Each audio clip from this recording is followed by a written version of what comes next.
wonder what really makes a scary story work? It's not just about ghosts or jump scares, right? It's a whole formula, a carefully built recipe designed to get under our skin. Today, we're going to tear one apart. We're deconstructing the story of the evil nun to see exactly what makes it tick and what makes it so incredibly chilling. So, this story kicks off with a classic horror move. You know the one, the animal that totally freaks out because it senses something wrong way before any of the humans do. It puts you on edge instantly.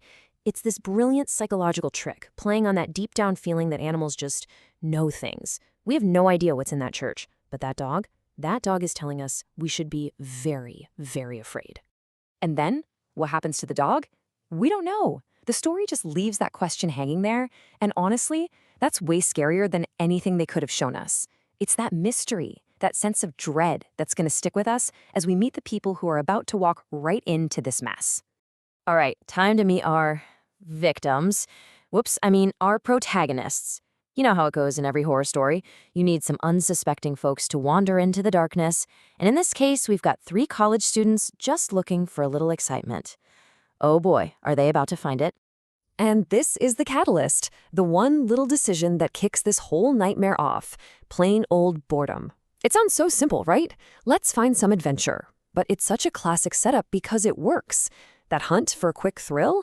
It's a one-way ticket straight into the clutches of something truly ancient and evil. Okay, but then you've got Mandeep, the voice of reason. He's the one guy saying, guys, the vibe here is seriously off. This is textbook foreshadowing. And of course, nobody listens to him, which just cranks up the tension for us because we're sitting here thinking, no, listen to him, but we can't do a thing to stop them. And this is where things really start to ramp up. We're moving from that slow, creepy buildup into a full-on nightmare. The story starts throwing one thing after another at them, basically building the walls of the trap higher and higher until there's absolutely no way out. Man, this is just a masterclass in building tension. Look at the progression. It starts with something that could be natural, a flock of bats. A little spooky, but okay. Then it gets weirder. A rope that just appears out of nowhere, flickering lights, and then bam, the door slams shut. Each step just isolates them more and more. They are officially trapped, no going back now. In this slide just lays it all out, doesn't it? This is that exact moment where their fun adventure just completely flips on its head. They wanted a quick thrill, but what they got was no escape. They thought they were in control, and now they are completely, utterly helpless. The trap has been sprung. So, the tension has been stretched to its breaking point. The fear is palpable. And now, it's time for the payoff. The monster is finally coming out to play. Our heroes are about to meet their worst nightmare face to face. And there she is, the evil nun. This is it, the moment all that suspense has been building towards. It's the big jump scare, and yeah, it's a classic for a reason. It just works. It's that sudden shock, that release of all that built-up tension that just leaves you gasping and terrified. And look at how she's described. The writer isn't just saying she was scary. No, they're painting a picture. Big, piercing red eyes, a deathly pale face, horribly burned skin, and then she just vanishes into smoke.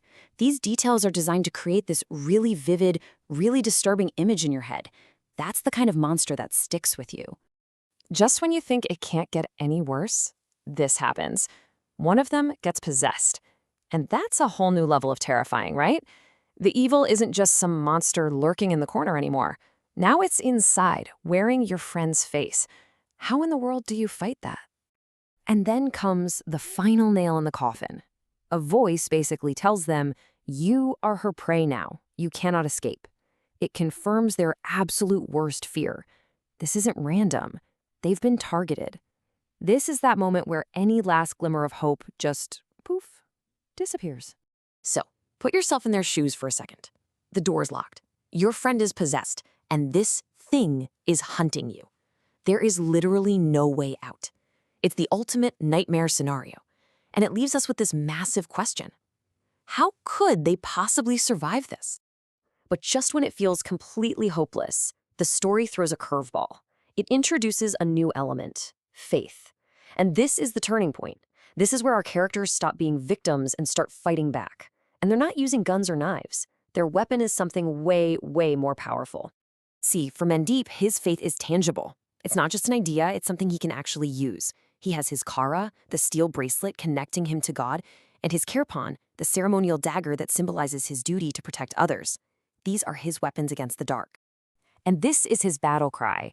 When he says this prayer, it's like he's flipping a switch. He's shedding all that fear and just stepping into his faith.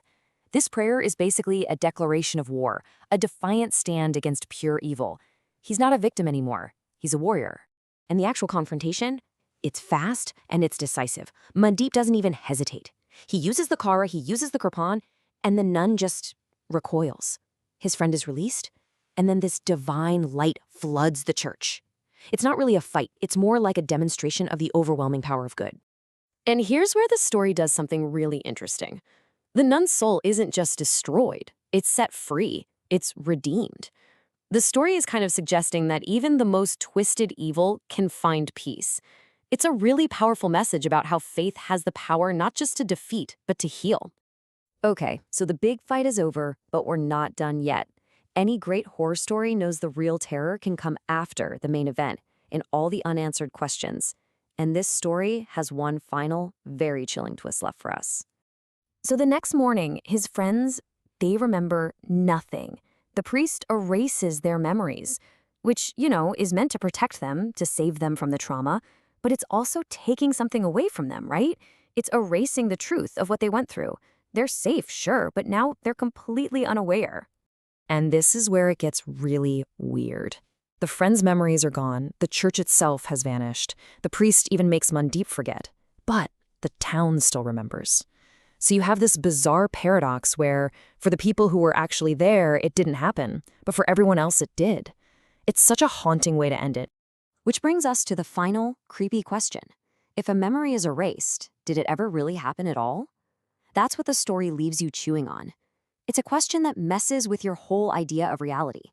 And it reminds you that sometimes the most terrifying monsters aren't the ones out there in the dark, but the ones hiding right inside our own minds.